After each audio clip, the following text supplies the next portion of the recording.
Como o tema de hoje, eu gostaria de me desviar um pouquinho da sequência dedicada ao assunto da paralaxe cognitiva e mentalidade revolucionária, para dar para vocês alguns resultados de uma investigação que eu estou fazendo há muitos anos, que eu comecei há muitos anos, depois interrompi, agora voltei, que é sobre a experiência dos fenômenos chamados miraculosos. Essa investigação tem uma importância para a outra, a mentalidade revolucionária, por um efeito não tanto de contraste, mas porque ela vai fixar a medida, o parâmetro, a fronteira entre uma ordem de fenômenos e a outra ordem de fenômenos.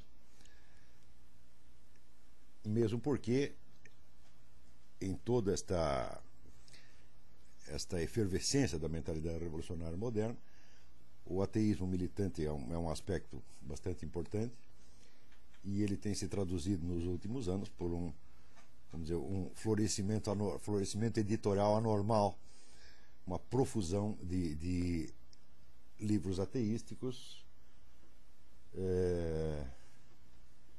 cujo pai, né, ou cuja mãe é este aqui, de Victor Stenger, God, the Failed Hypothesis, Deus, a hipótese falhada. Todos os outros livros que têm aparecido, do Christopher Hitchens, Sam Harris, o Richard Dawkins, todos eles pegam a base no Stenger. O Dawkins reconhece explicitamente a dívida que tem para com esse autor. Os outros nem sempre, mas a gente vê que os argumentos são mais ou menos os mesmos. E toda essa discussão gira em torno da possibilidade de nós identificarmos em alguns acontecimentos observáveis uma causa sobrenatural, ou seja, uma causa de ordem não material que teria interferido nos acontecimentos. É evidente que, pelos métodos científicos atualmente existentes, não há nenhuma maneira de você identificar a presença ou ausência de um elemento não material, no que quer que seja. Então, de certo modo, toda a discussão já está viciada desde a base, né? E especialmente me parece danosa, prejudicial, a definição inicial mesma do milagre como um fato determinado por causas sobrenaturais. Essa definição pressupõe, em primeiro lugar, que existem fatos que não têm causa sobrenatural alguma. Esse pressuposto é inteiramente absurdo. Por quê? Se você definir a natureza, vamos dizer, como um campo que está limitado por determinadas leis determinadas e conhecíveis, então a natureza compreendida assim é um sistema fechado que só pode operar, vamos dizer, dentro dos parâmetros determinados, dentro do módulo determinado por essas leis. E neste caso a natureza como um todo teria que obedecer à segunda lei da termodinâmica e estaria em extinção perpétua. Tá certo? Então, em contrapartida, todo mundo sabe que existem fenômenos novos a todo momento acontecendo na natureza, surgimento de novas estrelas, até de novas galáxias, e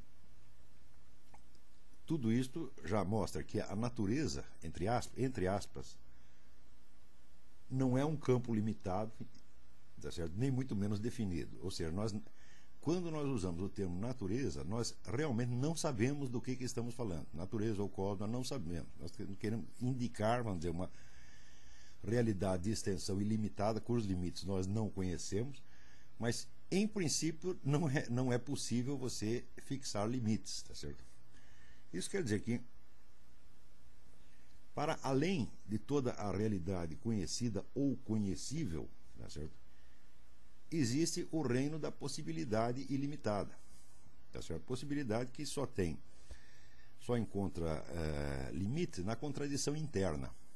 Ou seja, definimos como possível tudo aquilo que não tem contradição interna. Tá certo? E a possibilidade ilimitada, a possibilidade universal, funciona aí mais ou menos como um mar dentro do qual boiaria o conjunto que nós chamamos natureza. Se nesse conjunto, nesse sistema, não houvesse continuamente a entrada de novas possibilidades, a natureza já estaria extinta há muito tempo. De modo que fixar um limite entre o natural e o sobrenatural me parece absolutamente inviável. Tá certo? Ademais, essa definição, não podendo fixar os limites da natureza, o que ela faz? Ela toma os limites da ciência presentemente conhecida como se fossem esses limites da natureza.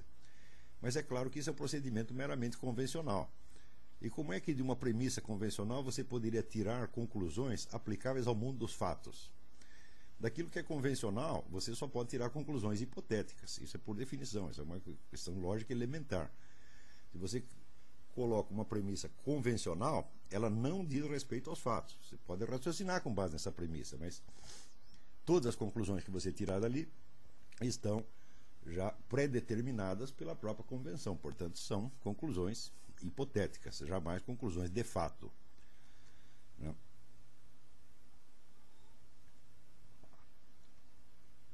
Então, quer dizer que quando definimos o milagre como um fenômeno de causa sobrenatural, nós já de cara entramos no reino do absurdo.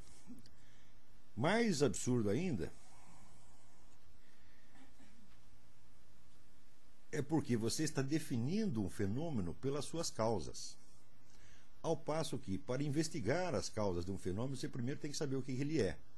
E se você não sabe o que é o fenômeno, se você não tem o conceito dele, não tem como você investigar as suas causas. Agora, se você já embute as causas dentro da própria definição, tá certo? Simplesmente não há mais o que investigar. Quer dizer, é outro erro lógico brutal.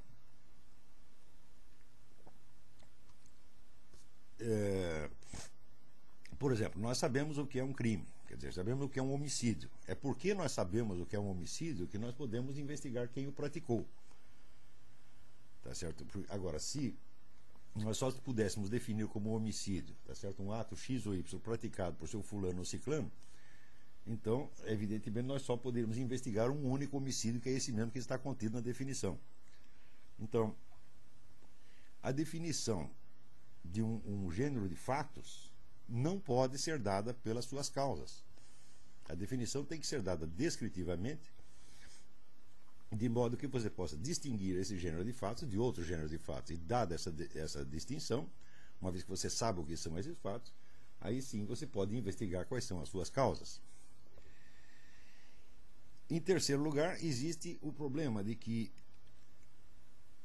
você dizer que uma coisa tem uma causa sobrenatural ou que foi causada por Deus realmente não dizer absolutamente nada. Isso não é uma explicação de maneira alguma. Você explicar um fato por uma causa sobrenatural, tá certo? Como nós já vimos, pressupõe que há fatos de causas não sobrenaturais, mas como teologicamente Deus é a causa última de tudo, causa primeira ou última de tudo o que acontece, então essa afirmação é meramente tautológica.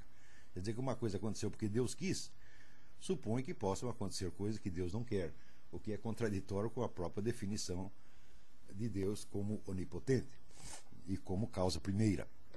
Tá certo? Então, eu não entendo como é que se pode fazer alguma investigação científica partindo, vamos dizer, de uma base lógica tão errada. E isto, vamos dizer, tanto da parte daqueles que aceitam a existência do miraculoso, como da parte daqueles que não aceitam. Né? Agora, por que estas dificuldades que eu acabei de colocar, elas raramente ou nunca aparecem para os debatedores do assunto? Elas não aparecem pela seguinte razão: quando se quer investigar se um fato foi miraculoso ou não, a primeira coisa que se faz é classificar esse fato dentro de uma ordem de outros fatos semelhantes, cuja origem é tida como não miraculosa. por exemplo, um sujeito que curou de câncer. Tá certo? Então, primeiro se enquadra o fato.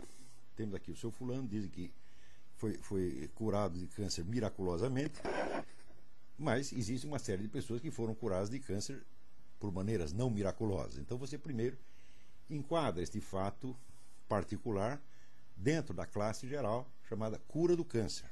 Tá certo? E em seguida você vai investigar se esta cura em particular teve origem sobrenatural ou não. Com isto, o fato miraculoso já está definido previamente como não miraculoso, porque você já o colocou dentro de uma classe de fenômenos similares. E esses fenômenos similares já são explicáveis por outros meios. Tá certo? Se você fez isso, em seguida você procura uma causa miraculosa para esse fato, né, é a mesma coisa que você, vamos dizer, procurar algo que você já definiu que não pode estar lá. Quer dizer, além de você ter o impedimento metodológico, que é o fato de que as ciências naturais atualmente praticadas, quer dizer, já operam dentro de limites definidos por elas mesmas, na qual só aquilo que vamos dizer, mensurável e, portanto, material, entre aspas, pode ser observado. Além de você ter essa dificuldade metodológica, você tem uma dificuldade lógica intrínseca, quer dizer que você já classificou o fato dentro de uma espécie que está, por definição, excluída desse tipo de investigação. É claro que isso aí dificultará enormemente, né, a continuação da investigação. Quer dizer, as curas miraculosas então são enfocadas como se fosse um subconjunto do conjunto curas. Tá certo? O conjunto curas não é definido pela intervenção de nenhum elemento miraculoso. Então, quer dizer, o fato miraculoso nessa perspectiva é um fato banal como outro qualquer, com a diferença que haveria ou não haveria a intervenção de um elemento miraculoso. Isso quer dizer, o milagre, aí no caso, é amputado das próprias características que o diferenciam dos outros fatos.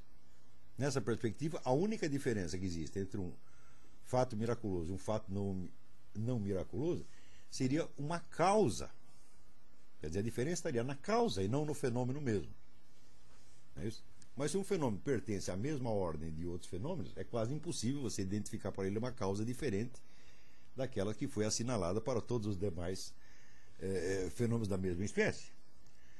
Ou seja, esse tipo de discussão ele geralmente ocorre dentro de uma atmosfera de confusão mental quase psicótica.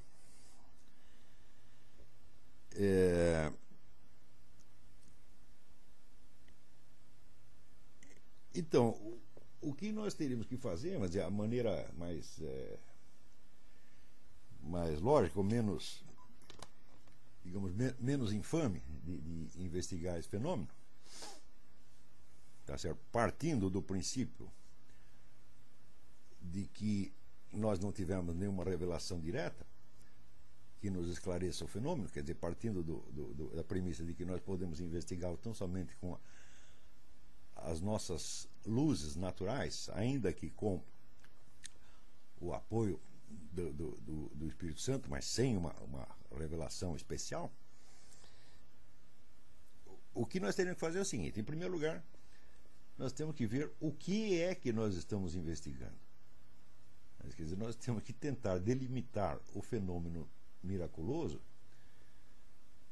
pelas suas características próprias e independentemente das causas, porque as causas já seriam a explicação do fenômeno. E como podemos encontrar uma explicação para algo que nós nem sabemos o que é?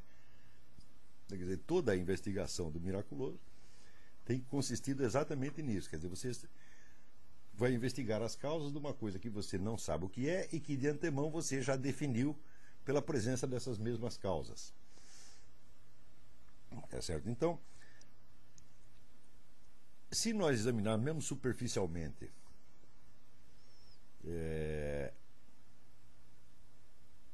um único fenômeno reconhecido pela Igreja, nós temos que delimitar o terreno para evitar outras dificuldades. É claro que existem inumeráveis milagres que a Igreja não reconheceu, do qual nem ficou sabendo, tá certo? Mas se tomarmos aqueles que são reconhecidos pela Igreja como miraculosos, nós vamos observar neles algumas características que os distinguem de quaisquer outros fatos, isolada a hipótese de uma causa sobrenatural. Ou seja, não precisamos investigar as causas. Ou o fenômeno tem um elemento distintivo em si mesmo, independentemente da consideração das suas causas, tá certo? Ou então não há sequer uma razão para investigar os fenômenos miraculosos, uma vez que nesse caso eles não se distinguiriam de nenhum outro fato, tá certo? Não miraculoso. Quer dizer, se existe uma razão para investigar os fatos miraculosos, é porque há neles algum traço que já os distingue, tá certo? Independentemente de você conhecer ou não conhecer as causas, tá certo? Por exemplo, vamos tomar assim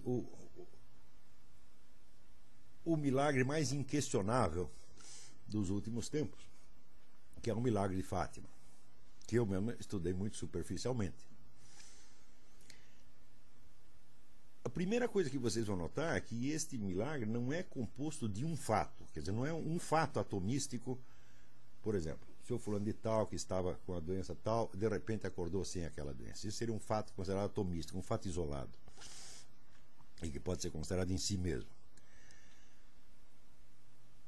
O que aconteceu em Fátima não foi um acontecimento, mas uma sequência de acontecimentos interligados e pertencentes a muitas espécies e planos de realidade diferentes. Tá certo? Primeiro, o fato de que 3 crianças, ao mesmo tempo, tinham exatamente a mesma visão, até com data marcada. Quer dizer, Nossa Senhora marcava a data em que ia aparecer e eles iam ali e ela estava ali. Segundo lugar, o fato de que as 3 crianças viam e ouviam, né? Quer dizer, uma só ouvia.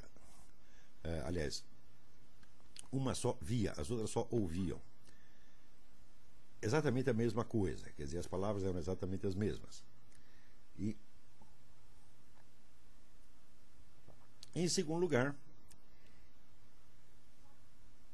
esta visão trazia dentro de si uma série de profecias, quer dizer, anúncios de coisas que iriam acontecer num prazo determinado e marcadas por determinados sinais, como, por exemplo, a eclosão de uma guerra de escala mundial.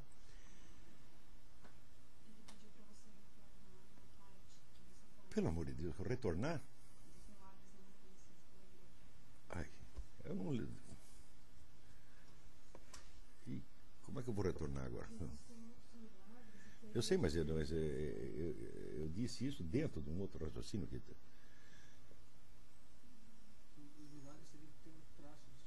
Isso, é isso mesmo. Então, o que eu estava dizendo, vou tentar repetir.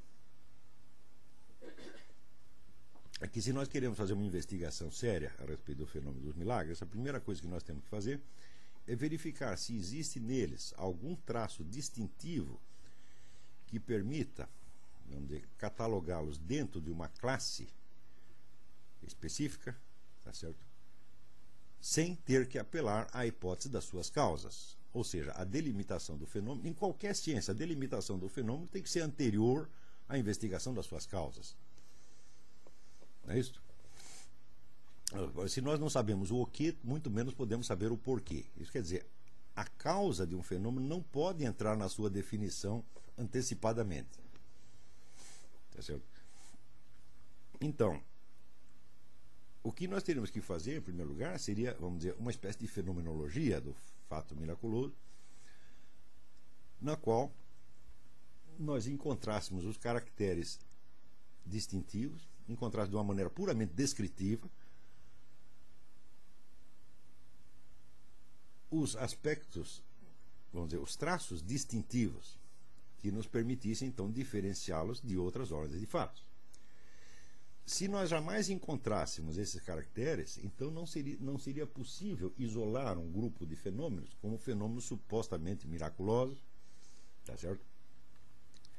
E nós então não teríamos como investigar as suas causas. Não é isso? Se os fenômenos miraculosos já são enquadrados antecipadamente dentro da ordem de fenômenos não miraculosos, não faz sentido aí você procurar, vamos dizer, uma causa miraculosa para eles. Tá certo? E por outro lado, se você os define já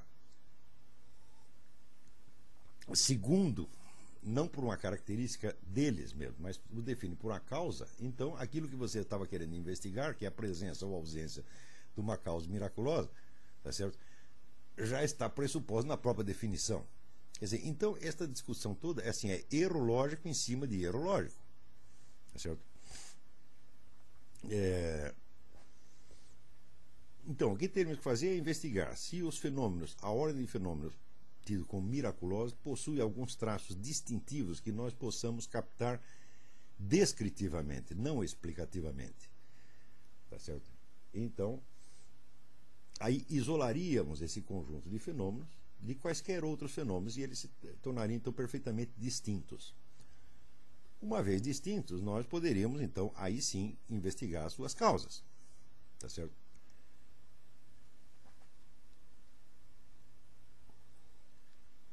Então, dentro da abordagem necessariamente superficial que nós vamos ter que fazer aqui durante esta aula, eu ia sugerir então que nós examinássemos, por exemplo, um fato específico que é reconhecido pela igreja como um fato de ordem miraculosa, porque claro que acontecem milhões de milagres que não são reconhecidos pela igreja, das quais a igreja nem fica sabendo, tá certo?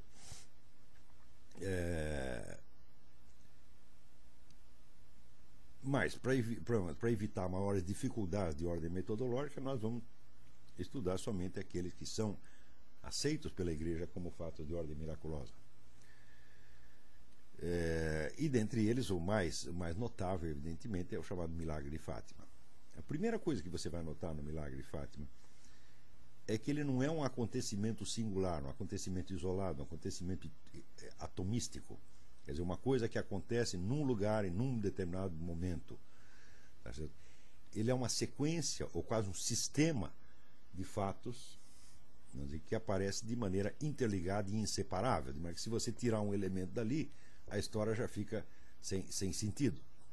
Esse fenômeno começa a acontecer quando 3 crianças têm uma visão da Virgem Maria, a qual lhes transmite.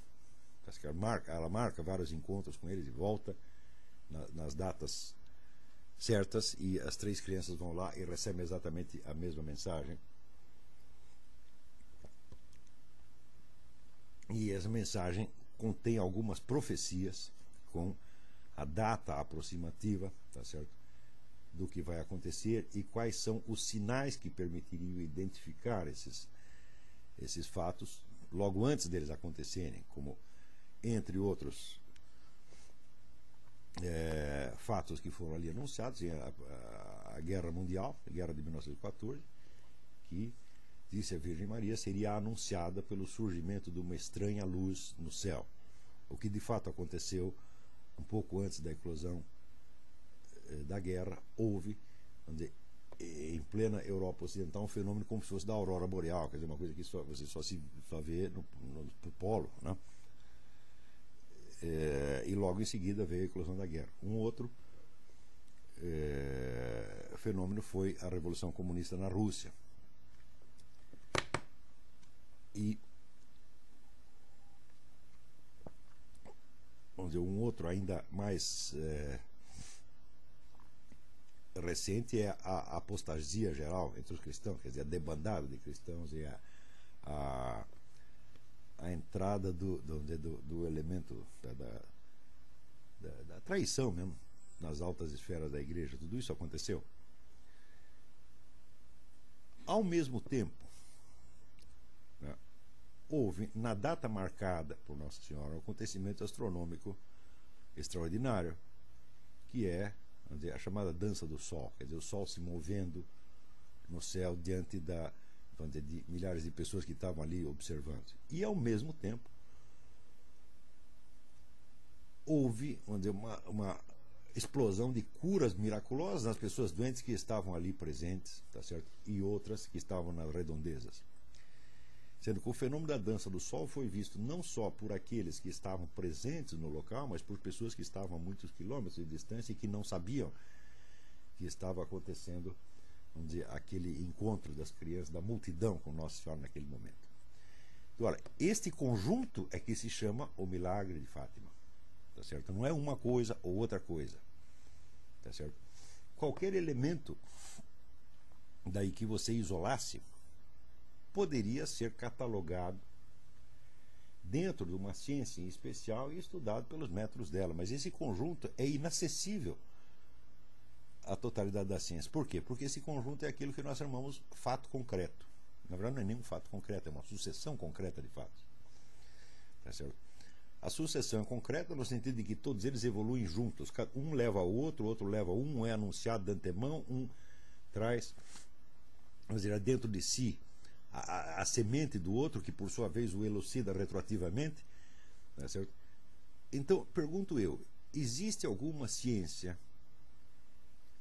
capaz de investigar as relações entre um fenômeno astronômico, como a dança do sol, as curas miraculosas, as causas da Primeira Guerra, as causas da Revolução Russa, tá certo? O fenômeno da luz que apareceu no céu logo antes da guerra, tá certo? E a capacidade ou não capacidade que 3 crianças têm de ter uma visão de Nossa Senhora. Existe alguma ciência que possa estudar isso? É claro que não. Ou seja, este fenômeno não é acessível aos métodos de nenhuma ciência. E é isto o que o torna miraculoso. Nós não precisamos, vamos dizer, apelar à explicação de causas sobrenaturais. Nós não temos a menor ideia do que causou tudo isto. E não precisamos ter. O fenômeno é miraculoso em si mesmo. Ou seja, ele, pela sua própria estrutura e constituição interna, ele escapa à possibilidade de ser apreendido explicativamente pelos meios humanos de conhecimento. Nós não somos capazes sequer de conceber uma ciência que conecte explicativamente todas essas ordens de fenômenos ao mesmo tempo. Isso simplesmente para, vamos dizer, inteligência humana, né? Uma superciência que seria uma espécie de, vamos dizer, mistura ali astronomia, astrologia, história, patologia, fisiologia, tudo isso junto?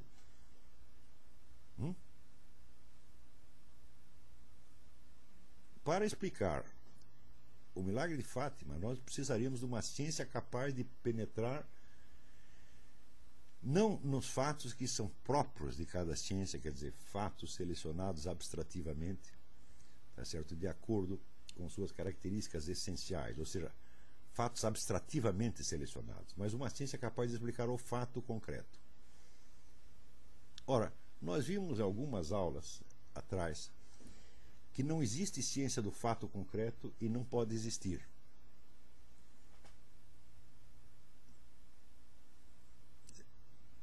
Ciência de nenhum fato concreto. Se você pegar um fato simples, por exemplo, um sujeito que matou o outro na esquina, você pode decompor esse fenômeno em vários aspectos e você terá várias ciências que estudam esses aspectos separativamente, mas não tem nenhuma ciência que os junte, que possa juntá-los. Estão compreendendo? Possa juntar, claro, você pode juntar esses vários conhecimentos numa técnica. Essa técnica, vamos dizer, é a técnica policial. Tá certo? Mas quando eu digo juntar, eu estou falando juntar no sentido científico, isto é, você vai encontrar um princípio explicativo comum para todos esses aspectos dos fenômenos. Não pode haver isso. não há princípios comuns, tá certo, entre os fenômenos astronômicos e as causas de uma guerra. Mesmo supondo que você acredite em astrologia, não é isto? Os astrólogos, há milênios, eles estudam isso, eles são capazes de assinalar, às vezes, algumas coincidências entre um fato astronômico e um fato histórico terrestre. Mas é só uma coincidência, eles não têm nenhuma explicação disto. Agora, se você não acredita em astrologia, então piorou ainda. Aí você não tem nem isto. Tá certo? Então, nós vimos um exemplo que eu dei aqui, né? Eu defini, numa aula que nós tivemos aqui, eu defini o fato concreto, vamos dizer, é como um fato considerado na convergência sucessiva e simultânea de todos os acidentes necessários para que ele se produza. Porque se faltar um único acidente, o fato não se produz. Tá certo? Então, por exemplo, o sujeito matou o outro, então ele tinha um motivo para matar o outro. Ou ele matou para assaltá-lo, tá certo? Ou ele matou por um motivo passional, uma coisa de ciúme, tá certo? Ou matou por algum interesse, por alguma vingança, tem algum motivo. Esse motivo pode ser rastreado na história dos dois, tá certo? E vamos dizer, descrito psicologicamente. Mas por outro lado, né, o sujeito usou um instrumento qualquer, por exemplo, vamos supor que ele deu um tiro na cabeça do outro, tá certo? E na hora que ele deu um tiro, o projétil percorre um determinado trajeto, tá certo? E atinge a cabeça do cidadão com um determinado impacto, tá certo? Esse trajeto e esse impacto são determinados por certas leis físicas. Existe um princípio explicativo comum entre a causa do crime e o trajeto do projétil? Não, não tem. Existe apenas, vamos dizer, a convergência de duas linhas de causas absolutamente independentes. Ou seja, consideradas cientificamente, essas causas são independentes. E por isso mesmo elas são estudadas por ciências distintas. Mas na ordem do fato concreto, elas não são independentes, porque é justamente a convergência delas que determina o fato. Se acontecesse só uma delas, sem a outra, tá certo? O crime não aconteceria. Ou seja, se existe a causa do crime, e nós a conhecemos perfeitamente, quer dizer, nós investigamos a história do criminoso e ele mesmo confessou, se nós sabemos perfeitamente a causa do crime, tá certo? Mas o trajeto da bala é outro, a bala acerta na parede, tá certo? E a vítima continua viva, tá certo? E nós não temos nem um meio de conectar na esfera causal uma coisa e a outra. Ou seja, considerado no campo das ciências atualmente existentes, a causa do crime e o trajeto da bala não são conectáveis racionalmente, eles só são conectáveis acidentalmente. Existe uma ciência da acidentalidade? Por natureza, por definição, não. Ora, o fenômeno miraculoso, como qualquer outro fenômeno não miraculoso, ele é sempre um fato concreto. Tá certo? E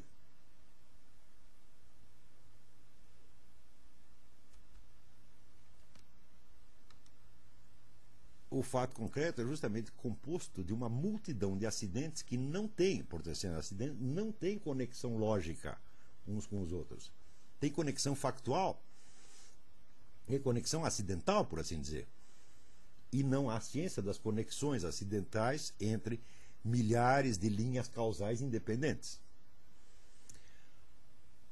Ora, o fenômeno miraculoso se distingue do outro fenômeno justamente pelo tipo de confluência que acontece entre as várias linhas causais e não pela presença de uma causa em particular.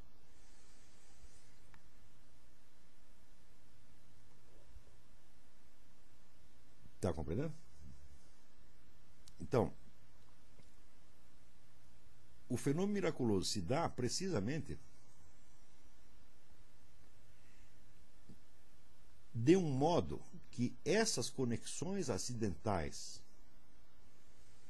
tá certo, já estão à mostra, por assim dizer, no próprio fato central do conjunto miraculoso. Quer dizer, quem conectou essas várias ordens de fenômenos? Quem conectou a dança do sol com a eclosão da Primeira Guerra, da Revolução Russa e com as curas miraculosas? Foi a própria Nossa Senhora, ela disse que isso ia acontecer e era o que ela estava fazendo. Ou seja, as conexões entre as linhas de causalidade acidentalmente, as várias linhas de acidentalidade e de causalidade presentes, já estão elucidadas, já estão, como é que se diz, postas à mostra no próprio fenômeno. Quer dizer, o fenômeno, de certa maneira, ele tem uma translucidez que o fenômeno comum não possui. É como se algo da própria estrutura da realidade se mostrasse ali de uma maneira simultânea, que não pode aparecer nem nos fenômenos da vida diária e nem muito menos nos fenômenos investigados pelas chamadas ciências. Ou seja, o fato no qual nós não conseguimos identificar a clareza desta conexão na própria estrutura do fato, sem considerar as suas causas, tem que ser excluído da ordem miraculosa. Por exemplo,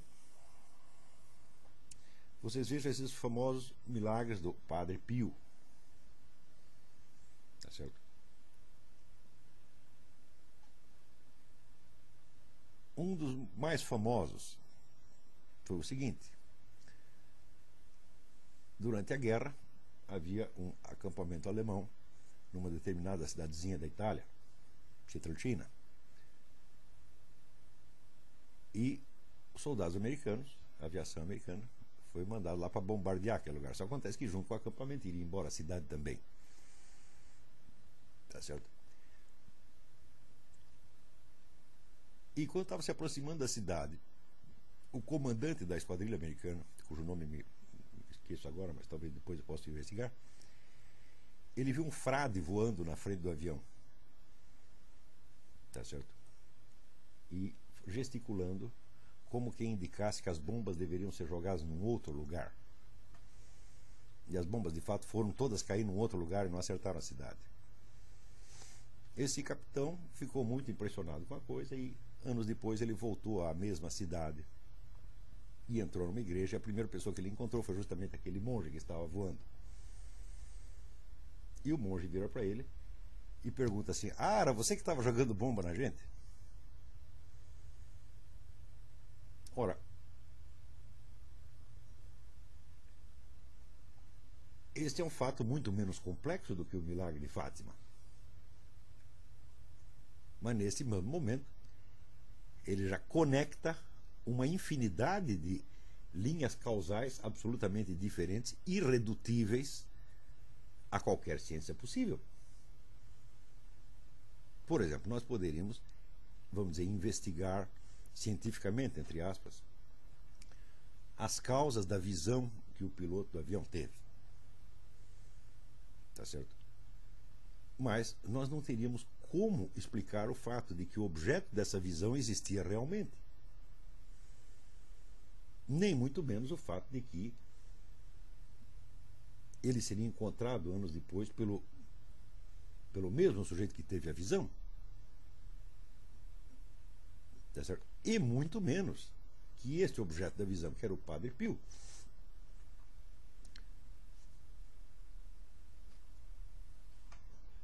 né, fosse portador da informação de que o outro o viu. Esses casos, vamos dizer, de visão mútua, tá certo? Foi muito comum na vida do Padre Pio. Quer dizer, o sujeito que sonhava com ele, tá certo? E ao mesmo tempo ele sabia que o sujeito tinha sonhado com ele, né? Teve um outro caso também de um sujeito que batia muito na mulher e que uma noite ele viu um monge sacudindo a cama. dele, tá certo? E daí depois ele viu uma foto do Padre Pio e diz: ah, foi esse aqui que estava lá sacudindo a cama, e foi lá procurar o Padre Pio, né? E o Padre Pio disse: era eu mesmo que estava lá. Quer dizer, esse caso de, vamos dizer, visão mútua. Quer dizer, alguém é visto no sonho e naquele mesmo momento sabe que está sendo visto no sonho. Tá certo? Então, não existe nenhum método científico possível que permita conectar essas várias linhas de causas.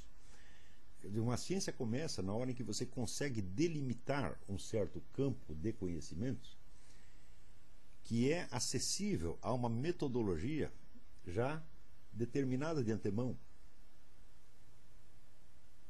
Porque é a metodologia que vai determinar os critérios de observação e de prova que são admissíveis para aquele campo em particular. De modo que, se o objeto não está suficientemente delimitado pelas suas características, né, descritivamente, não é possível começar a ciência. Se o campo de uma ciência, vamos dizer, está demasiado interpenetrado por outros campos, tá certo? Você não consegue desenvolver a metodologia própria, portanto você não consegue criar a ciência. Portanto, a possibilidade da existência de uma ciência repousa na possibilidade do isolamento abstrativo de um certo aspecto da realidade que, por esta ciência, só será encarado sob aquele aspecto específico. Claro que depois você pode tentar articular isso com resultados de outras ciências, mas, com frequência, essa simples articulação supõe o surgimento de uma terceira ciência.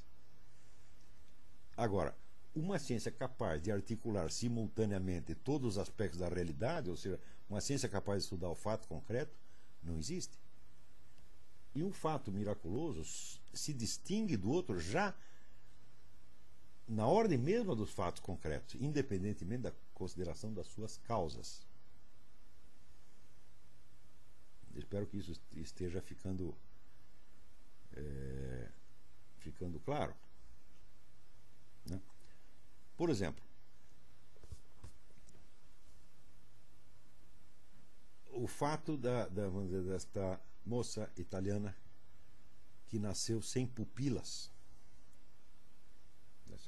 e que aos 7 anos de idade foi curada pelo Padre Pio. O Padre Pio não fez aparecer pupilas nela, ela continua tão sem pupilas quanto antes, mas enxerga como nós.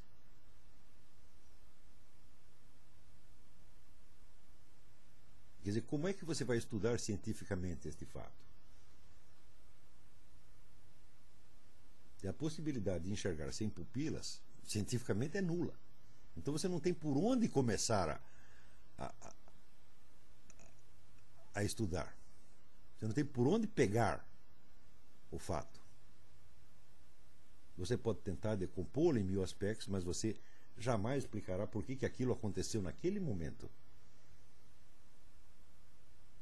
Tá certo? Então vamos dizer que a expressão causa natural, causa sobrenatural, não faz parte da definição do fato miraculoso. Faz parte da sua tentativa de explicação. Está compreendendo? Mas, como eu disse, você explicar um fato por causas sobrenaturais não é explicá-lo de maneira alguma, porque é você dizer que uma coisa aconteceu porque Deus quis. Mas se você é religioso, você acabou de dizer também que Deus causa tudo o que acontece. Tá certo? Então, se Deus causa tudo, então não é de estranhar que ele tenha causado mais uma coisa. Então isso aí não é uma explicação válida de maneira alguma. Você teria que explicar qual o diferente percurso que Deus usou para causar este fenômeno, o outro percurso que ele usa para causar outros fenômenos. Tá certo? Então, num caso, você diria, ele usou de meios naturais, e no outro caso, usou de meios sobrenaturais. Mas acontece que nós não sabemos onde termina uma dessas coisas e onde termina e onde começa a outra. Além disso, vamos dizer, qualquer fato da ordem natural, pelo simples fato de que ele tenha acontecido, ele pressupõe a ordem sobrenatural, ou seja, a ordem da possibilidade universal. A possibilidade universal não pode ser explicada, tá certo? por nenhum estudo da factualidade atualmente existente. A possibilidade universal ela é um pressuposto da existência do que quer que seja e também é um pressuposto da sua abordagem científica. Note bem, a ciência da lógica, ela não lida com fatos, ela não lida com coisas reais. Ela lida apenas com a estrutura da possibilidade. Tá certo? Por outro lado, o que fazem as ciências? As ciências partem de certos fatos observados e buscam para eles uma explicação, ou uma descrição, uma articulação racional. O que é você estudar cientificamente um fato observado? É você enquadrar um fato real dentro da ordem da possibilidade, dentro da estrutura da possibilidade. Ou seja, a existência da estrutura da possibilidade é um pressuposto da própria atividade científica. Mas a estrutura da possibilidade é independente da existência de quaisquer fatos reais. Vamos dizer, as leis da lógica elementar, assim como as leis da aritmética elementar, elas são independentes até mesmo da existência do cosmos. Quer dizer, o fato de que 1 mais 1 dá 2 é independente da existência do universo inteiro. Em quaisquer universos existentes, 1 mais 1 teria que dar 2 necessariamente. Tá certo? Então quer dizer que a estrutura da lógica, a estrutura da aritmética elementar são a estrutura da possibilidade universal. A possibilidade universal é exatamente aquilo que teologicamente é a onipotência divina. Nós sabemos que na realidade, no cosmos efetivamente existente, nem todas as possibilidades se realizam, ou seja, nem tudo que é possível se realiza. Mas nós também sabemos que tudo aquilo que acontece, tudo aquilo que se realiza é possível. Então, o que faz a ciência? Dar uma explicação lógica para um fato é enquadrar esse fato dentro da ordem da possibilidade, dentro da estrutura da possibilidade. Quer dizer, os fatos, o mundo, vamos dizer, da pura experiência, o mundo empírico, tá certo? Ele em si, ele é opaco. Ele só se torna inteligível racionalmente na hora que você o enquadra dentro da possibilidade. Quando você conecta, diz que uma coisa foi causada por outra, você está conectando a ordem factual com a ordem causal. O que é a ordem causal? É a estrutura da possibilidade. Ora, a estrutura da possibilidade universal é independente e prévia a qualquer acontecimento que seja. Ela é eterna, por assim dizer. Então,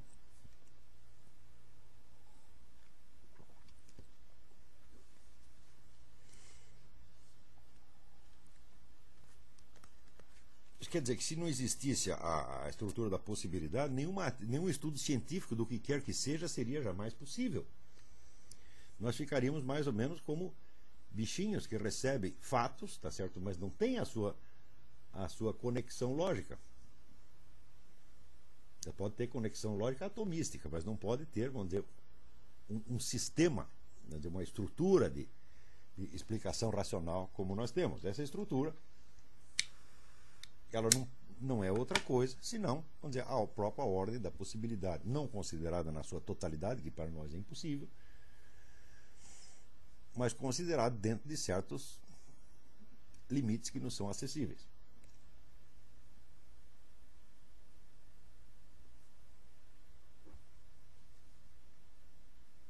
Ora,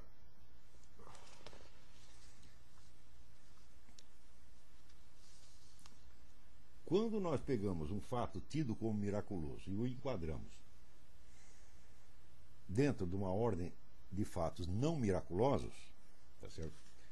E dizemos que ele só se distingue dos outros pela interferência de uma causa, isso quer dizer que uma causa diferente teria provocado exatamente a mesma coisa. Ou seja, por exemplo, cura do câncer.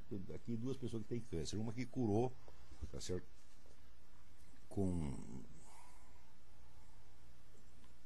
Por meios bioquímicos conhecidos, e outra que foi curada miraculosamente. Tá certo? Num caso, o fator interveniente foi a medicina, no outro teria sido Deus.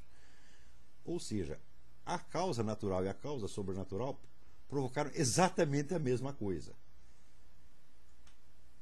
Quer dizer, em primeiro lugar, você teria que nos explicar como é que causas especificamente diferentes podem provocar exatamente a mesma coisa. Tá certo? Quer dizer, esse tipo de estudo é absolutamente inviável. Por isso é que eu digo que nós teríamos que começar por uma fenomenologia do fato miraculoso. E o fato miraculoso, então, teria que ser diferenciado dos demais fatos pela sua própria estrutura visível, tá certo? Independentemente da consideração das suas causas. Ora, quando que nós encontraremos uma explicação científica da causa do fenômeno miraculoso? Jamais, jamais, jamais, jamais, jamais. Isso não por uma limitação do nosso conhecimento, tá certo? Mas pela sua própria estrutura e pela estrutura daquilo que nós chamamos ciência. E se não há ciência do fato concreto e o fato miraculoso só se distingue dos outros justamente pela sua estrutura enquanto fato concreto, isso está eternamente fora do domínio da ciência. Então, em terceiro lugar, o fato miraculoso, ele, embora não seja acessível a uma explicação para nós, ele traz imediatamente na sua própria presença, ele mostra a conexão entre ordens de causas, cuja conexão nós não podemos enxergar normalmente. Então, de certo modo, ele tem uma inteligibilidade própria que os fatos não miraculosos não têm. Por exemplo, quando, no milagre de Fátima,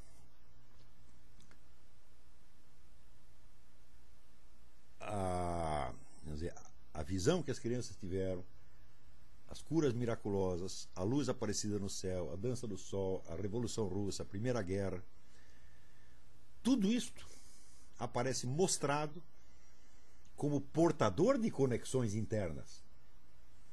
Conexões internas que normalmente nós não vemos.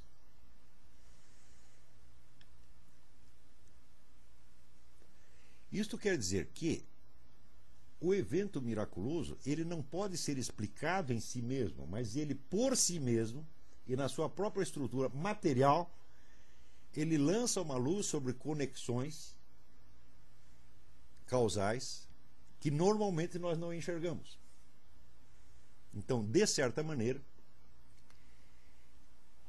ele, não podendo ser explicado, ele tem uma força, não digo explicativa, mas uma força iluminativa que nos permite em seguida enxergar conexões que antes nós não enxergávamos. Então, nesse sentido, o fato miraculoso tem a estrutura daquilo que em outros domínios se chama um símbolo. O símbolo foi definido pela filósofa Susan K. Langer, que é um dos melhores estudiosos, como uma matriz de intelecções. Ou seja, um símbolo é algo que você não entende em si mesmo, mas que ajuda você a entender uma série de outras coisas. Por exemplo, as narrativas bíblicas.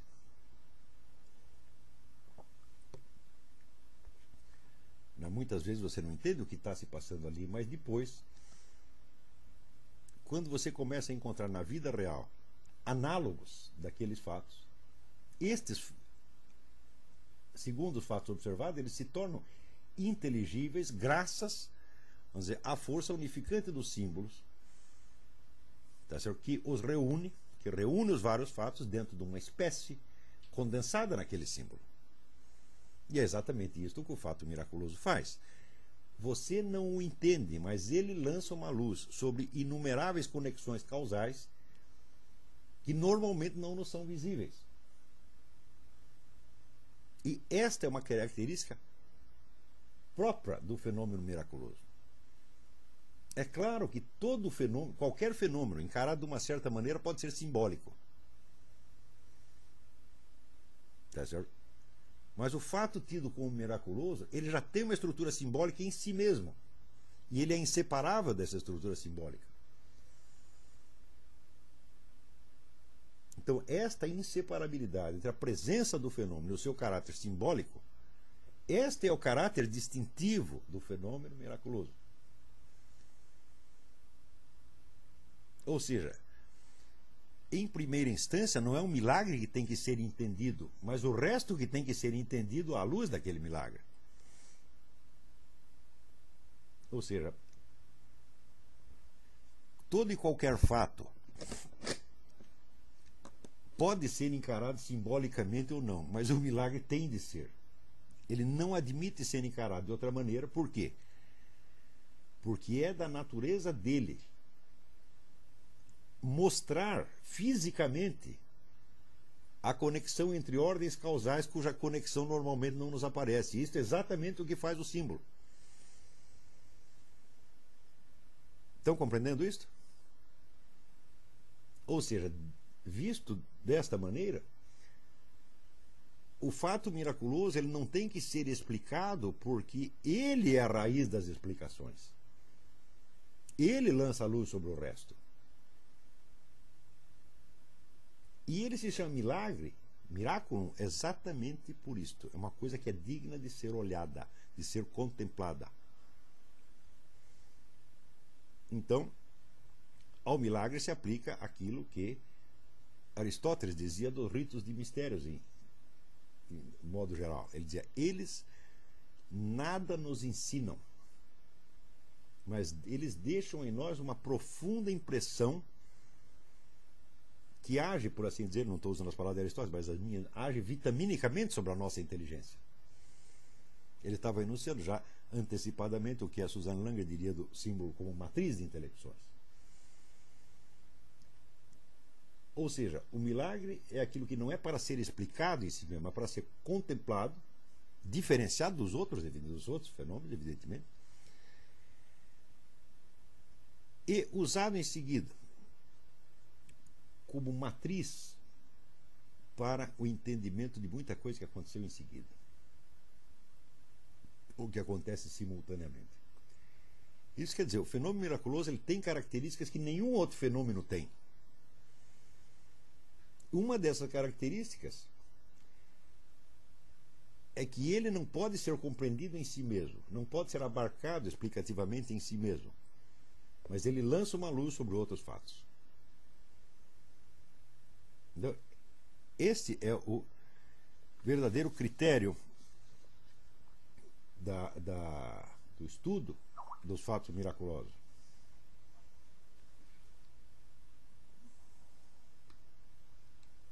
Aqui tem um monte de perguntas.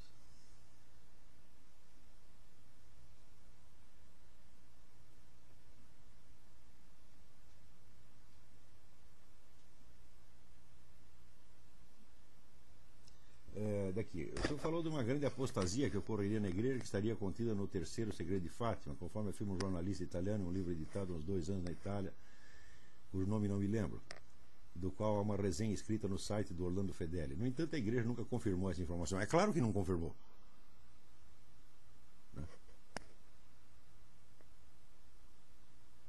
Mas a existência da apostasia é uma coisa, me parece que é uma coisa evidente. Esse é um fenômeno que estatisticamente você comprova, as pessoas que estão debandando, abandonando a igreja para tudo quanto é lado. Isso aconteceu mesmo. Eu acho que já parou de acontecer. Eu acho que agora está havendo um retorno, mas que aconteceu, aconteceu, e houve uma traição interna.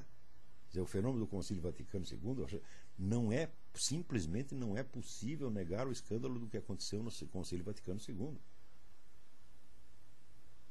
Em que o Vaticano negocia com o governo comunista por causa da presença de 2 ou 3 bispos ortodoxos, tá certo? Ou seja, bispos de uma igreja não católica, por causa da presença de 3 não católicos, a igreja se compromete a não falar do comunismo durante todo o Concílio Vaticano II. Ou seja, o comunismo foi o fenômeno mais importante do século XX. E todas as atas do concílio você procura, você não encontra a palavra comunismo, como se não tivesse acontecido. É claro que isso é uma gigantesca mentira, isso é uma gigantesca farsa. Se isso já não é a apostasia, eu não sei o que é.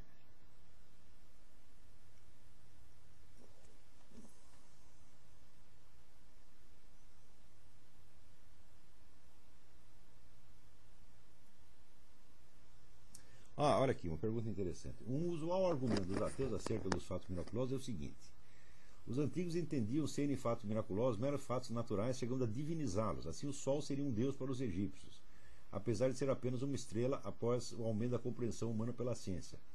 Desta forma, por rendição, acreditar em fatos miraculosos seria apenas um erro ou uma ignorância do homem contemporâneo, fruto da nossa incapacidade atual de compreender ainda o que seja esse fenômeno. Muito bem, é exatamente isso que eu acabei de explicar. Qualquer fato ele pode ser encarado simbolicamente. E uma vez encarado simbolicamente, você pode dar a ele, vamos dizer, uma característica divina. Tá certo? Qualquer fato pode ser símbolo da divindade. Mas o fato miraculoso é exatamente aquilo que não tem como não ser simbólico, porque ele, por si mesmo, e não por fruto da nossa ignorância, tá certo? Não pode ser objeto de explicação, somente de descrição. Estão compreendendo? Por quê? Primeiro, o fato miraculoso não é um fato, é uma convergência de fatos. Segundo, não há e não pode haver ciência que explique essas convergências. Isso é incompatível com o próprio método científico admitido há 400 anos. Terceiro, o fato miraculoso ele mostra conexões que não poderiam aparecer de outro modo.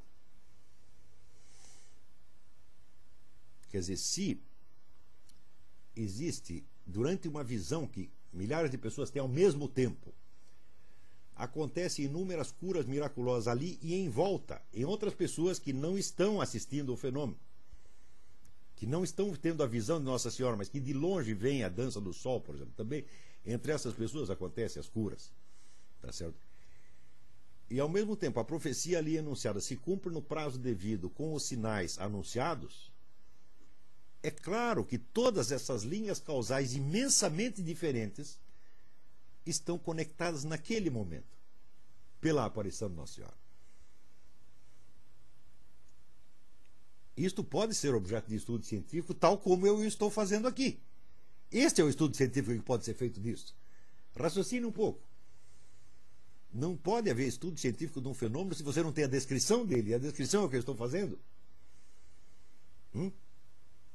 E tão logo você fez uma descrição cientificamente válida do fenômeno, válida, logicamente defensável, tá certo?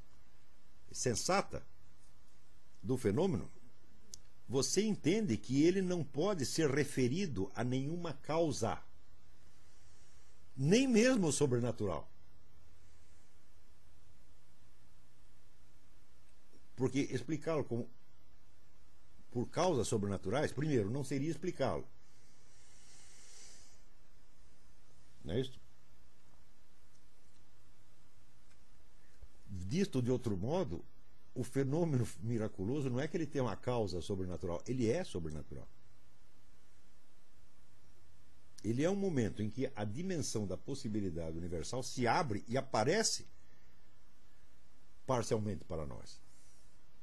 E por isso mesmo, na possibilidade universal, no plano da possibilidade universal, todas essas linhas causais que normalmente nos são inacessíveis, todas elas estão dadas lá simultaneamente. E nós entrevemos um pouco dessas ligações. Está compreendendo? Quer dizer, o fato miraculoso, ele nos elucida, ele lança uma luz, ele torna inteligíveis certas ligações que normalmente nós não veríamos. Existem duas atitudes perante isto. Se você encara o fenômeno miraculoso como algo que deve ser contemplado e que deve, portanto, fecundar a sua inteligência, você começa a entender uma série de coisas em torno. Agora, se você, vamos dizer, coloca entre você e o fenômeno miraculoso uma distância e você tenta transformá-lo num objeto de estudo, você se priva, vamos dizer, da força fecundante que ele está lançando sobre a sua inteligência. É como o sujeito se emburrecer para estudar a inteligência, ou arrancar a própria cabeça para estudar, né, a fisiologia cerebral. Isso não faz sentido. Então,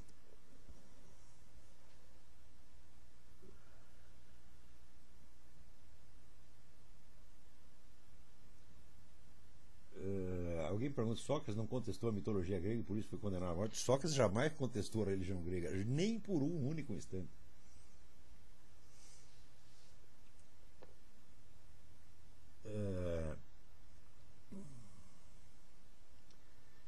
Alguém pergunta se Vale pergunta sobre as aulas passadas. Vale.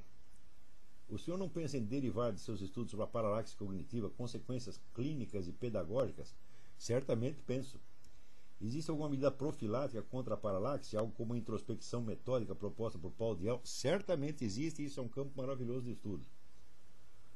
O senhor poderia dar dicas de leitura sobre a psicologia da vocação, a formação evolutiva do intelectual? Bom, em primeiro lugar é o livro do Sertillanges. Tem 2 livros que eu recomendo, que é La Vie Intellectuelle, do Sertillanges, e outro, Conseils sur la Vie Intellectuelle, do Jean Guiton. Isso aí tem que ler. Depois eu passo os títulos direitinho para o Edson, vocês peguem aí. Isso aí tem que ler. Mas, aliás, estou publicando esta semana, no Diário do Comércio, uma breve resenha do livro do Eric Voegelin, Reflexões Autobiográficas, dizendo que este livro é o complemento natural inverso do livro do Sertillanges. O Sertillanges mostra ali os princípios e métodos da vida intelectual, e o Eric Voegelin, já na velhice, contando como foi a sua formação, a formação que ele adquiriu por vontade própria, foi uma espécie de projeto que ele fez. Então, logo ele captou a ordem de problemas que ele queria investigar pelo resto da vida, ele foi buscando os conhecimentos necessários para chegar onde ele queria chegar. Então, você tem, de um lado, os princípios e métodos, do outro lado, um exemplo concreto de uma vida intelectual extremamente bem sucedida. Tá certo? Então, eu sugiro que, se você ler esses 2 livros, um depois do outro, você vai ver que o Voegelin fez exatamente a receita do Sertillanges. Não.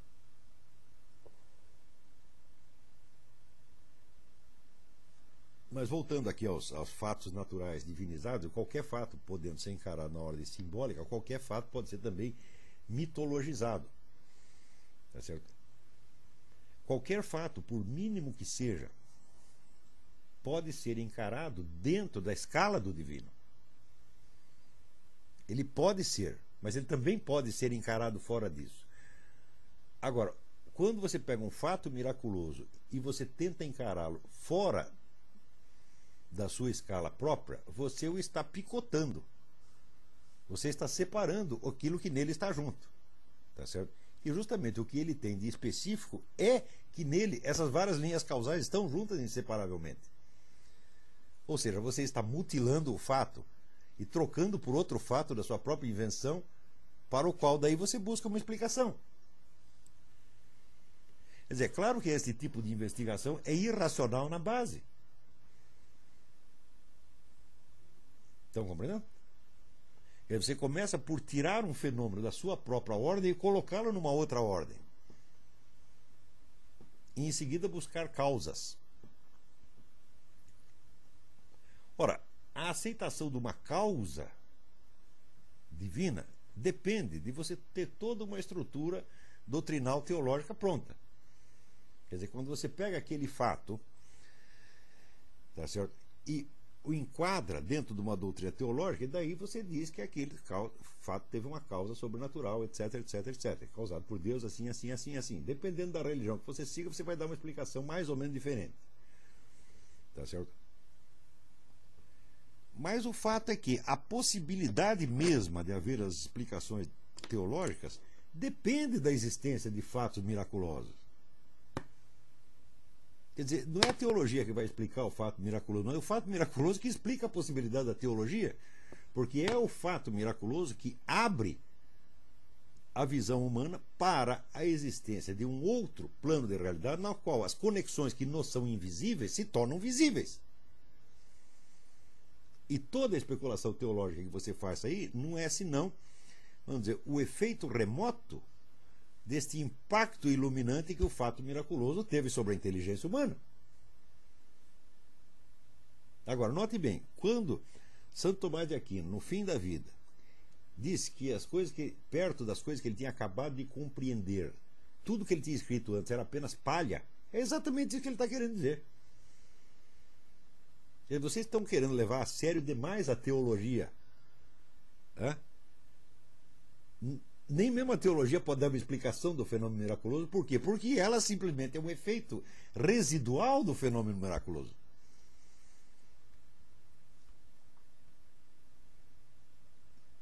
Agora, é claro que uma filosofia, qualquer enfoque científico que você tenha, que exclua da realidade a existência dos fenômenos miraculosos, está mutilando a realidade, porque esses fenômenos existem, e existem uma quantidade assombrosa. Isso, por exemplo, no último livro do James Roots, ele dá ali 72 casos de ressurreição que aconteceram recentemente. Não é o sujeito que estava clinicamente morto. Não, a pessoa que estava morta mesmo, no sentido total da coisa. E que voltou. Essas coisas acontecem. Me dê um exemplo de um único método científico que possa estudar isto. Não tem como. Isto é absolutamente inacessível. Não ao estado presente dos nossos conhecimentos, mas à ideia mesma de método científico. A não ser que você faça um upgrade nele, exatamente no sentido que eu estou fazendo. Quer dizer, eu creio que essa abordagem que eu estou dando aqui, ela é uma espécie de transmutação do método científico de modo a permitir que ele aborde esses conhecimentos, mais desses fatos. Mas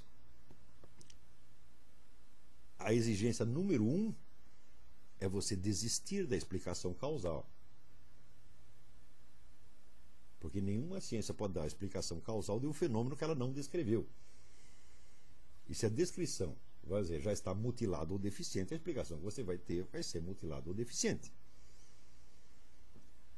Ora, se os fenômenos miraculosos constituem, vamos dizer, um gênero específico, e este gênero é marcado justamente pela convergência, vamos dizer, manifesta, tá certo?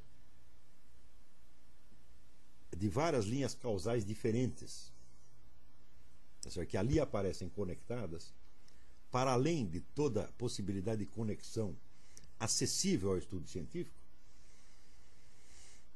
Então, o que o fenômeno miraculoso faz? Ele abre o campo do nosso conhecimento para a percepção de conexões causais que nós não tínhamos percebido antes. Nenhuma dessas conexões causais vai explicar o próprio fenômeno miraculoso, mas vai explicar outras coisas.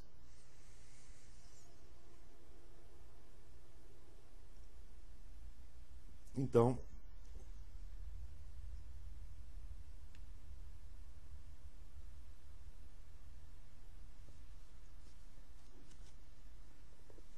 ou seja, o fenômeno miraculoso ele tem a mesma estrutura do símbolo em geral, com a diferença que tudo o mais pode ser encarado como símbolo, mas pode ser encarado de outra maneira, mas o fenômeno miraculoso não admite isto. Porque ele é, de certo modo, vamos dizer, o símbolo fisicamente presente. Então, aquilo que normalmente nós só percebemos através de símbolos e figuras de linguagem, por exemplo, quando lemos a Bíblia, etc., no fenômeno miraculoso está fisicamente presente. Quer dizer, é a própria realidade que nos mostra, nos evidencia a sua estrutura simbólica. E o indivíduo que, perante um fenômeno deste, ele se priva, quer dizer, do benefício fecundante que esse fenômeno pode exercer sobre a sua inteligência. Ao contrário, ele quer inverter. E ele quer fazer com que a inteligência que ele tem no momento possa transformar esse fenômeno num objeto e abarcá-lo explicativamente. O sujeito é demasiado burro. Quer dizer, isso não é uma atitude metodologicamente razoável. Note bem, você não pode encontrar uma explicação científica, por exemplo, para uma peça de Shakespeare. O que você pode fazer é assistir a peça e permitir que, com, vamos dizer, o seu impacto simbólico, ela fecunde a sua inteligência e você perceba milhões de conexões. Mas isso é uma obra de arte feita por um ser humano?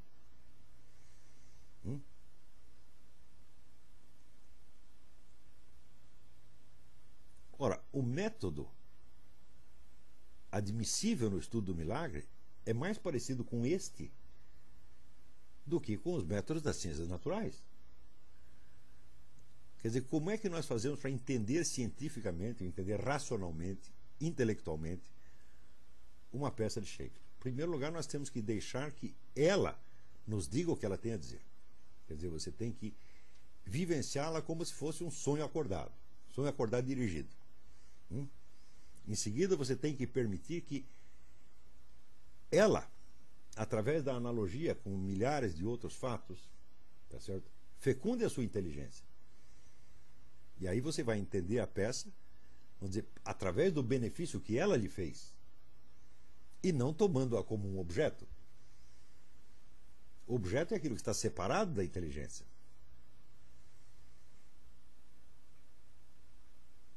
Não é isso? E não aquilo que entrou dentro da inteligência e a fecundou por dentro. E se você for objetivar a peça de Shakespeare, transformar num objeto, pouco vai lhe sobrar nas mãos, além de, vamos dizer, de uma pilha de papel impresso. E você não vai entender absolutamente nada da peça. Com o fenômeno miraculoso é exatamente a mesma coisa. Quer dizer, é este o método que tem que ser adotado. Quer dizer, você tem que observar, contemplar o fato na sua presença real e com toda a estrutura que ele lhe mostra. Aí você pode dizer que você o conhece. Se você quiser até investigar causas, bom, você pode, mas você vai ver que não é necessário. Porque ele já diz por si tudo que ele tem que dizer. Causa do fenômeno miraculoso é apenas uma questão de teologia. Tá certo? Ora, isso significa o seguinte, que o que eu estou dizendo, vamos dizer, esta investigação metodológica nos leva, vamos dizer, a uma série de outras conclusões.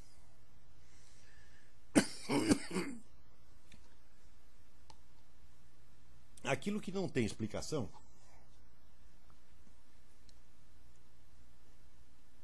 é o que nós chamamos de mistério, tá certo? E note bem o que Aristóteles disse sobre os ritos de mistérios. Nós não os entendemos e eles não nos transmitem um conhecimento, mas de certo modo nos iluminam por dentro e nos tornam, aumentam o poder da nossa inteligência.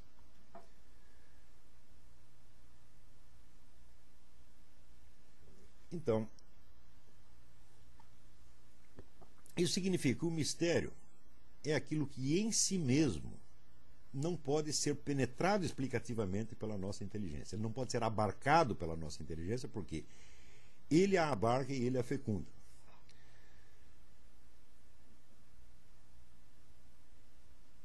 Ora, se não existisse o mistério, se não existisse algo que em si mesmo é impenetrável pela nossa inteligência, tá certo? Isso significa que as categorias do nosso pensamento, da nossa ciência, seriam onipotentes. Nós poderíamos penetrar intelectivamente tudo que existe, inclusive a infinitude. Dizendo isso assim pode parecer bonito, quer dizer, porque isso nos tornaria aparentemente poderosos, mas acontece que, se fosse assim, não haveria distinção entre a realidade e o nosso conhecimento.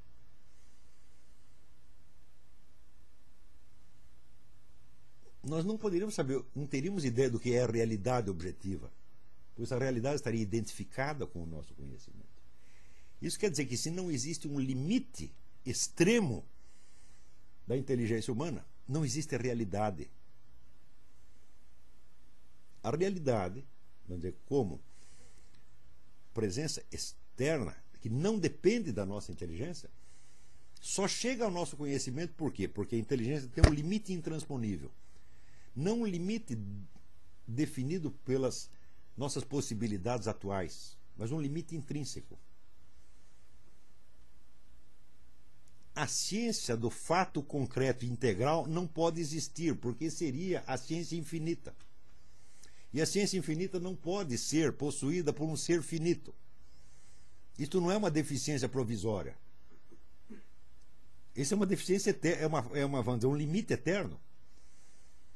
E é porque existe esse limite eterno que nós somos capazes de reconhecer uma realidade objetiva.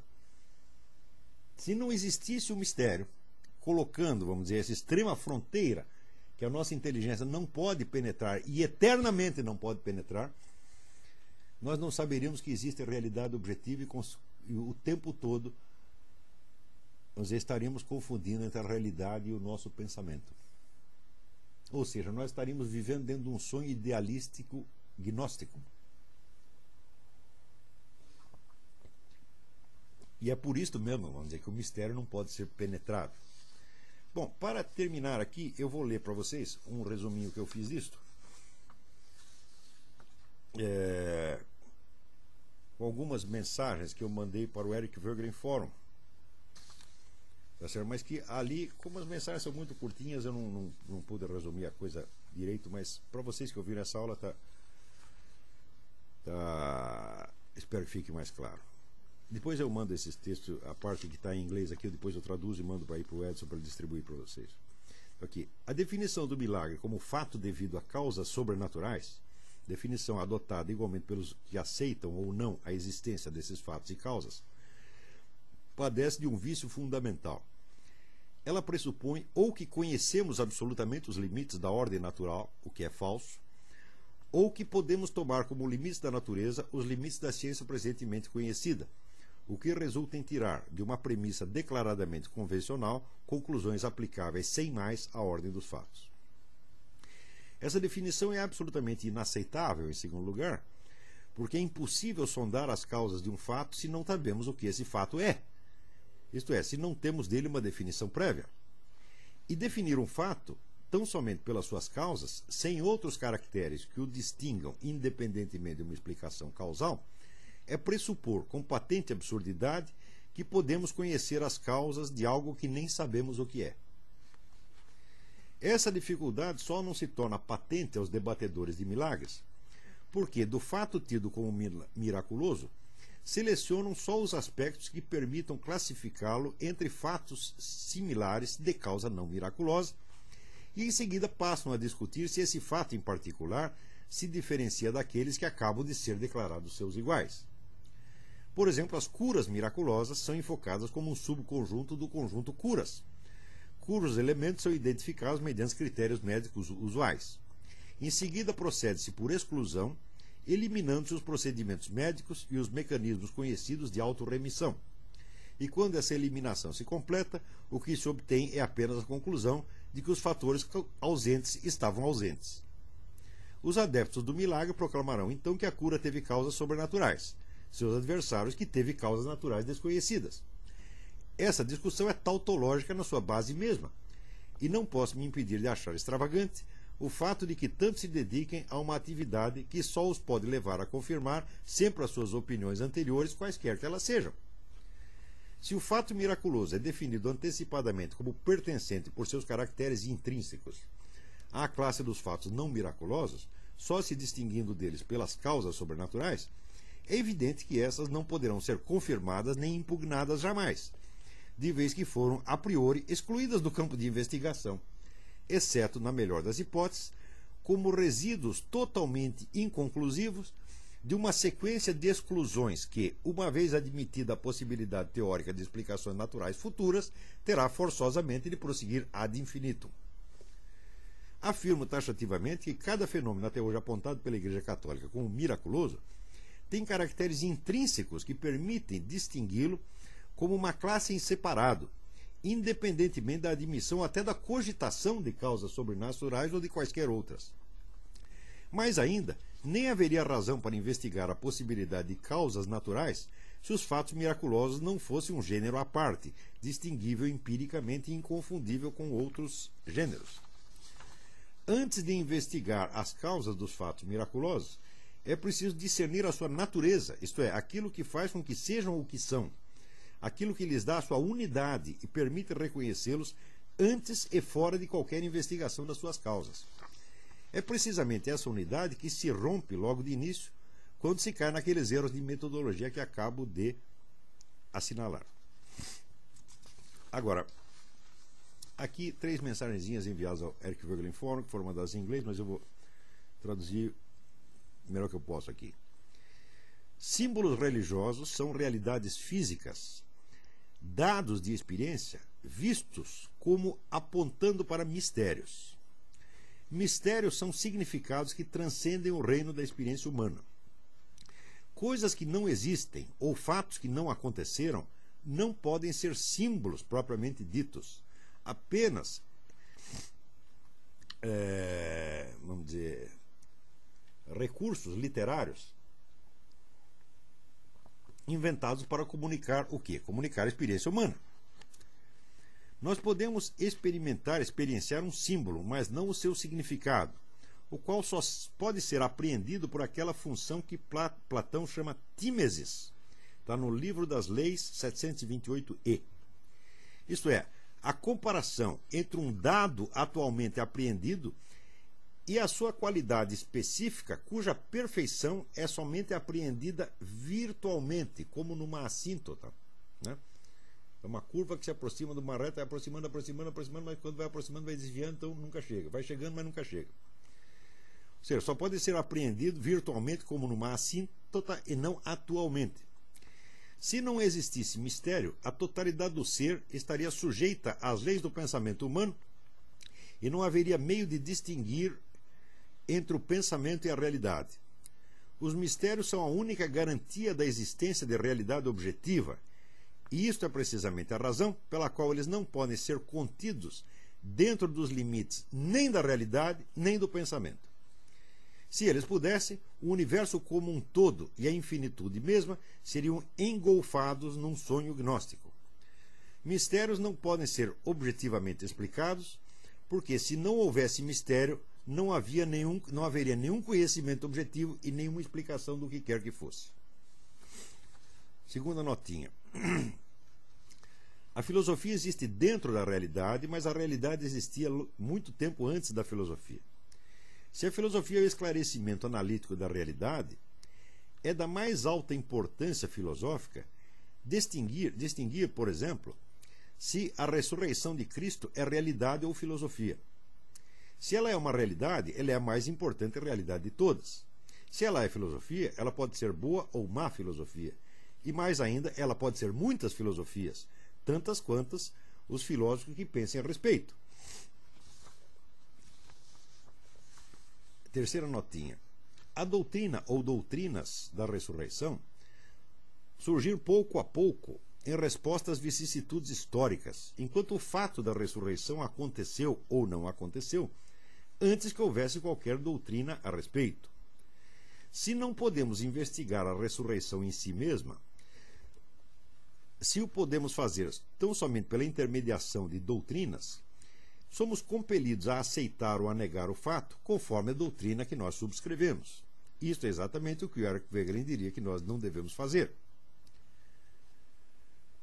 Como a ressurreição é um exemplo individual do gênero milagre, isto é, fatos que requerem causas sobrenaturais ou transcendentes, acredito que um estudo amplo dos milagres enquanto fatos ou pseudofatos deveria ser realizado antes de qualquer possível entendimento das muitas doutrinas a respeito.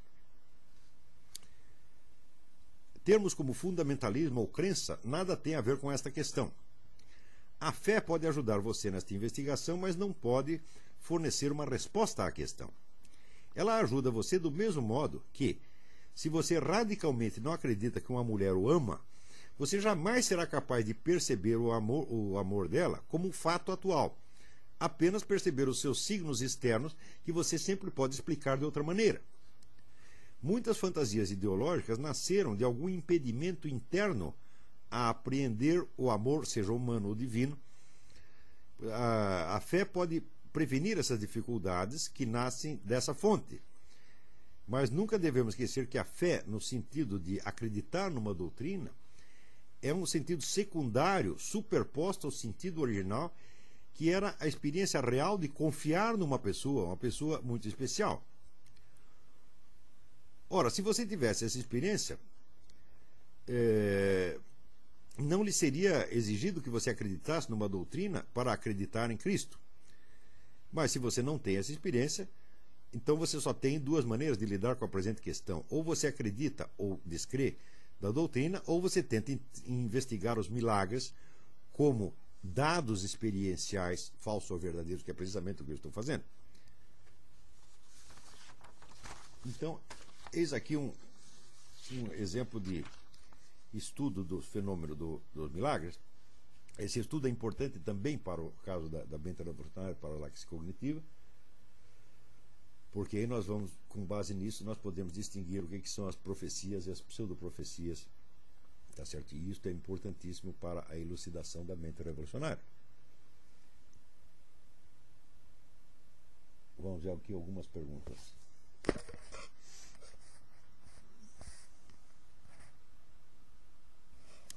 O ser humano é limitado e não consegue apreender todos os fenômenos naturais possíveis, porque o fato miraculoso não pode ser. Por que o fato miraculoso não pode ser entendido por um cético como um fato natural desconhecido? Por exemplo, o fato do sol nascer todo dia pode ser entendido por. Já entendi. Olha, essa pergunta mostra que você não entendeu exatamente a minha explicação. Eu estou lhe dizendo que, raciocinando a partir do exemplo de Fátima,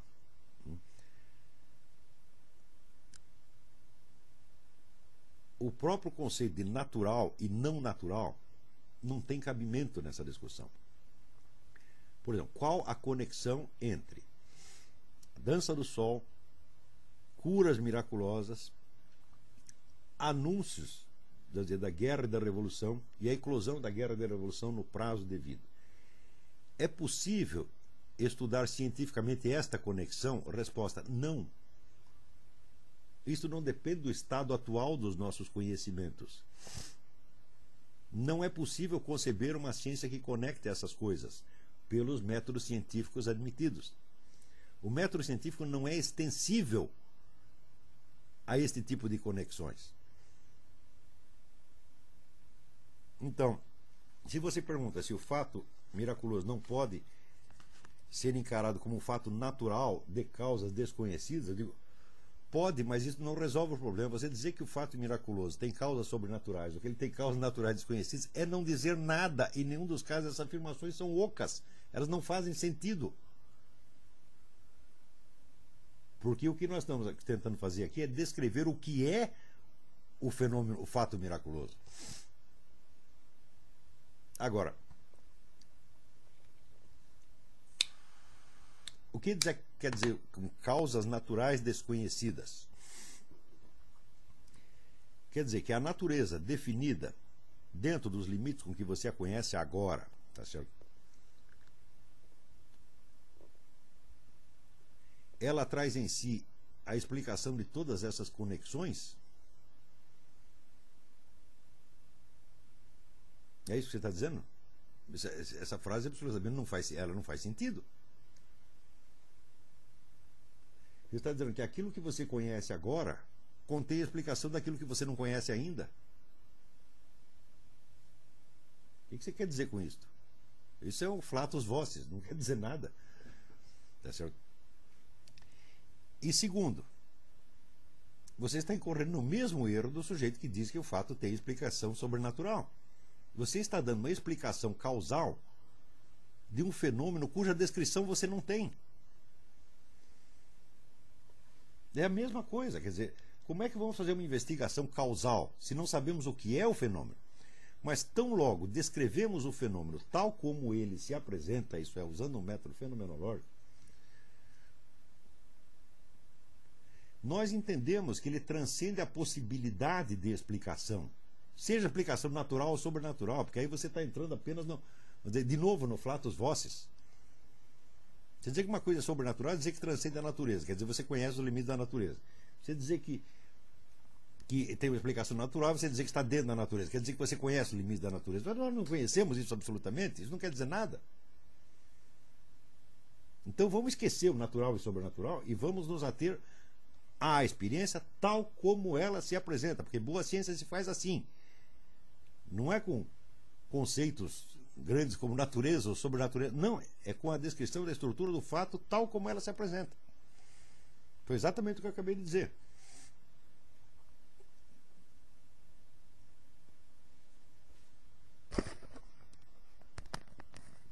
outra pergunta. Poderíamos caracterizar os fatos não miraculosos como manifestações do logo divino, das leis naturais, da ordem divina que rege o universo, e os fatos miraculosos como manifestações da vontade de Deus Pai, numa visão cristã?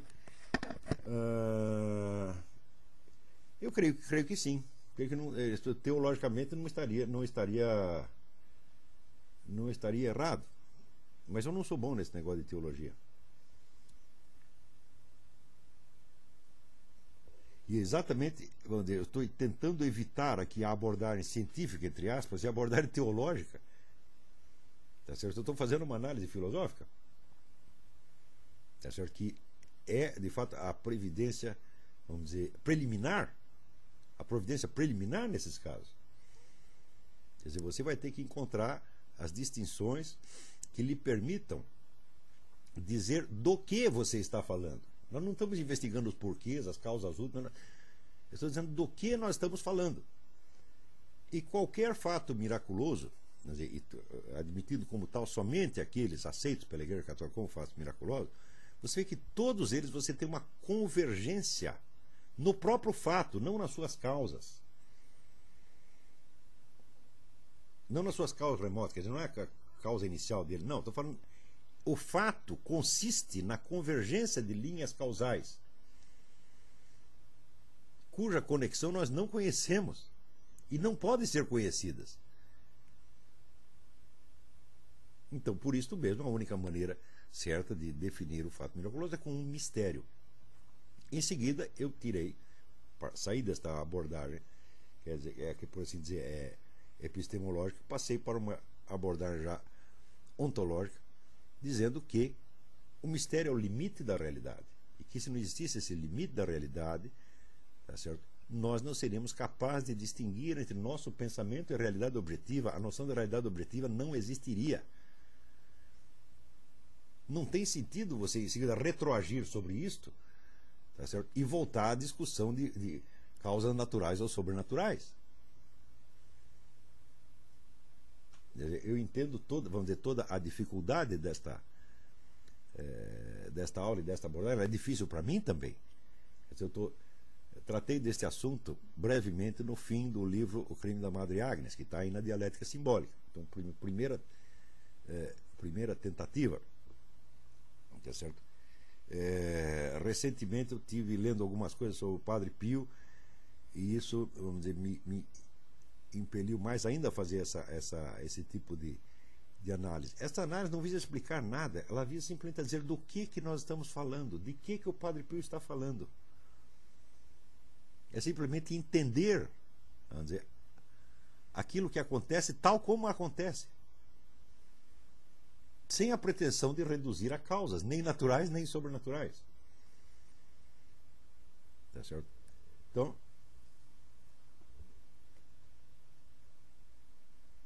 quer dizer, a questão propriamente religiosa não tem nada a ver com isso, mas isso aqui pode ser útil para a sua vida religiosa, se você quiser. Tá certo? Pode ajudar.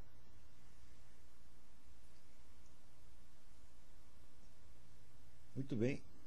Eu acho que com isso já, né, encerramos aqui a nossa exposição de hoje. Se houver mais alguma pergunta, eu espero aqui. Note bem que embora eu tenha começado isso, você vê pela data do livro O Crime da Madre Agnes, embora eu tenha começado essa investigação há muito tempo, ela não foi uma coisa contínua. Eu não estudo esse assunto quando eu quero, eu estudo quando eu posso, quer dizer, quando aparecem dados que para mim me elucidam as coisas, tá entendendo? E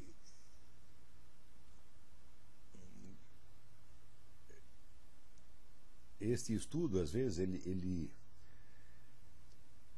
força a sua inteligência até um ponto que você perde o fio da meada.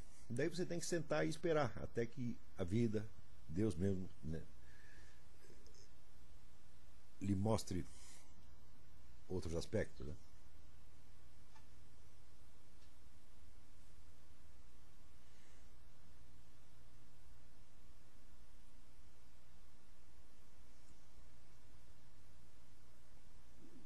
Então, eu creio que com isso podemos encerrar a investigação. Encerrar aqui esta exposição. Muito obrigado a todos e até a próxima.